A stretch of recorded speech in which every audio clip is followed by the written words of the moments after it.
शास्त्रों में भगवान के 3 स्वरूप बताए गए हैं। आज थोड़ी ज्ञान की बातें ज्यादा है, तो थोड़ा ध्यान से सुनिएगा। कल से भगवान की लीलाएं, उत्सव इत्यादि शुरू होंगे। आज आपको भागवत जी का महत्तम सुनाया जा रहा है, यानी महत्व, सार क्या है। हर बात, हर कथा, हर लीला कर आपको क्या सिखा रही है, यह समझाया जाता है। तो शास्त्रों में भगवान के 3 स्वरूप बताए गए हैं, सत्य, चित्त और आनंद, मिलाकर हुए सच्चिदानंद। इसलिए भगवान को कहा जाता है सच्चिदानंद रूपाय।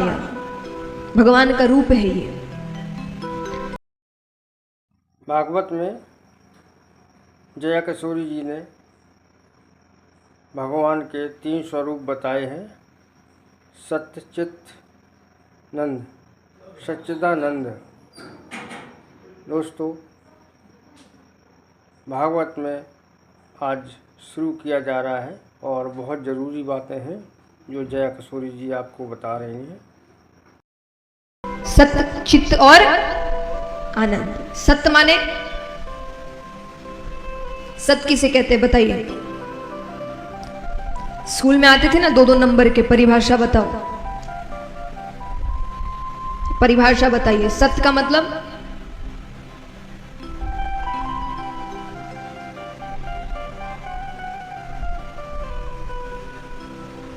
आता है तो बताओ, नहीं आता तो हिलाओ सर के, भाई नहीं पता, सब देख रहे हो बस।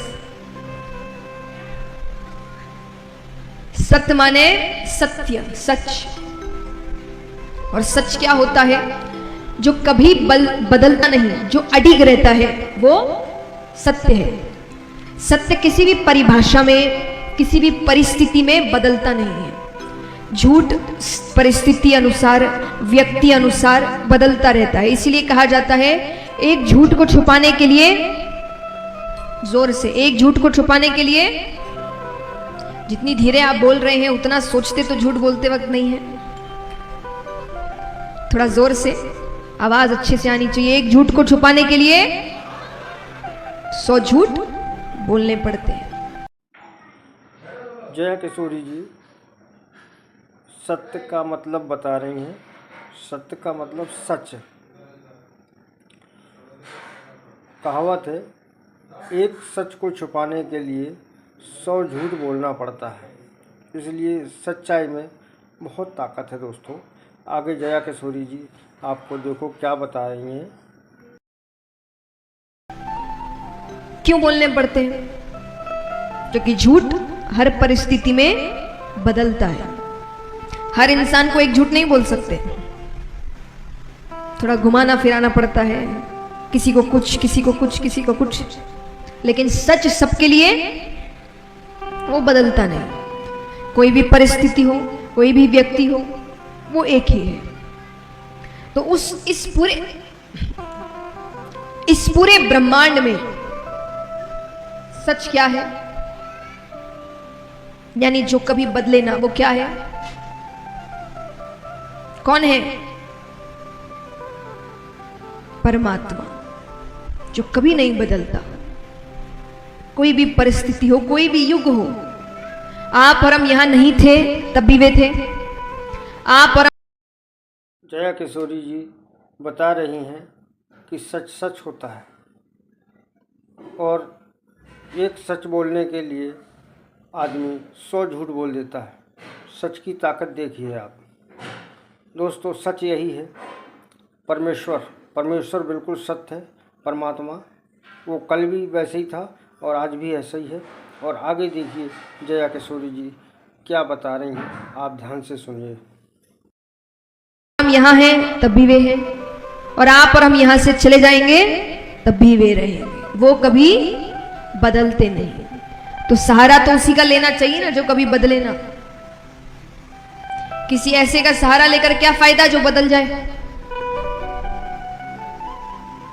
इसलिए कहते हैं संसार में रहो, परिवार में रहो, लेकिन आश्रय केवल परमात्मा का, क्योंकि वो अकेला है जो कभी आपका साथ छोड़ता नहीं है, क्योंकि वो बदलता नहीं है। हर चीज बदलती है, हम बदलते हैं और कब बदलते हैं ये पता भी नहीं चलता। यहां कोई भी ऐसा है जो ये बता सके कि इस दिन या इस महीने या इस साल मैंने अपना बचपन छोड़ दिया? कोई बता सकता है? आपने बचपन कब छोड़ा? कोई तारीख है? बचपन तो छूटता चला गया। कब जवानी चली जाएगी, बुढ़ापा आ जाएगा, फिर सोचेंगे क्या किया। हम सब कहते हैं कि भगवान इनकी पूजा पाठ इत्यादि सब बुढ़ापे के लिए छोड़ के रखो, बुढ़ापे में करें। पक्का है बुढ़ापा आएगा? कुछ पक्का है? अगले पल क्या हो जाए किसी को नहीं पता, कब बुलावा आ जाए नहीं पता। बुढ़ापे से पहले बुलावा आ गया, ऊपर जाएंगे, भगवान कहेंगे क्या किया? आप कहोगे कुछ करने ही नहीं दिया। हमने तो सोचा था अच्छे कर्म पूजा पाठ सब बुढ़ापे के लिए छोड़ के रखा है, आपने तो पहले। जया किशोरी जी बता रही हैं कि किसी को ये पता चला कि हमारा कब बचपन ख़त्म हो गया और कब जवानी शुरू हो गई और कब बुढ़ापा आ गया, और आपने कुछ किया ही नहीं, और इसके बाद कब आप ऊपर चले गए ये किसी को पता नहीं। जब आप ऊपर भगवान के पास जाते हैं तो आप कहते हैं हमें इतने जल्दी क्यों बुला लिया? तो भगवान कहते हैं हमने कोई आपका एग्रीमेंट को थोड़ी किया है, आप आगे जया किशोरी जी आपको बताएंगे। नहीं बुला लिया, भगवान कहेंगे मैंने कोई एग्रीमेंट थोड़ी साइन करवाया था कि भाई इतनी उम्र तक तो पक्का ही नीचे रखूंगा। नहीं, तुमको समझ होनी चाहिए। जब हर बार समझाया जाता है कि अगले पल क्या हो नहीं पता, तो तुमने इतनी लंबी प्लानिंग कर कैसे ली कि इस उम्र में ये काम करूंगा, वो भी इतना बड़ा जिस पर आपकी मृत्यु टिकी है। आज